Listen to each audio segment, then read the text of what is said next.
Hi, I am Paige Rutson, and this is my cultural presentation for my interpersonal communication class.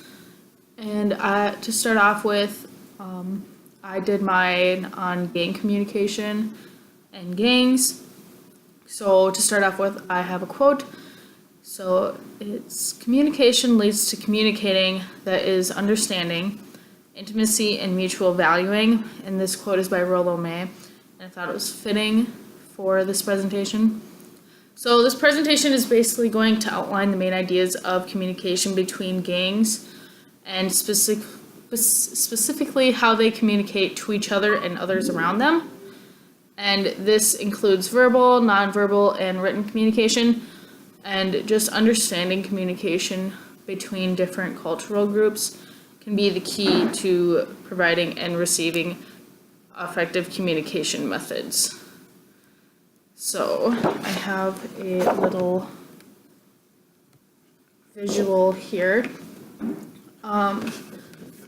So it just says gangs at the top, and the definition of gangs is a group of individuals who share a unique name or symbol, attempt to control certain territory in a community, and engage in a variety of violent behaviors that can affect the general population.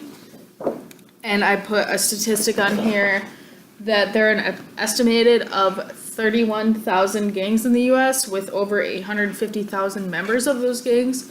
So I think they definitely have to be recognized and kind of understood to be able to communicate with them. So just some basic ways that gangs are identified. There are many different ways. Here's just a few main ones. So just colors. So many different gangs will wear shirts, bandanas, hats, or different accessories to help identify themselves. And then there's like symbols and numbers that can be used on clothing. So some common ones are like a crown, a 5-pointed star, a pitchfork, and a triangle with 3 dots that I put on here. And then another big one would be graffiti. You've probably seen graffiti on like train cars and walls in cities or kind of tunnels and stuff. They communicate with different groups that way as well, which I thought was interesting. And just some general communication. They communicate verbally and non-verbally, and also written, which is kind of cool that they use these different ways to communicate with each other. So there's just some general gang information that needs to be understood. There's different activities that gangs do, and they can have different names and nicknames for each group and each other to help identify themselves even more. I don't know any gang names, but there are thousands, I'm sure, of different ones. Some verbal communication, they do generally communicate how we do, just normal everyday communication, but they also have their own unique forms of communication verbally. They use like symbols and words, so they use different words to kind of like code words almost to communicate with each other, to kind of keep it secret what they're talking about or confidential. So I thought that was interesting. And there's different symbols and everything for each group, which is kind of a lot of symbols.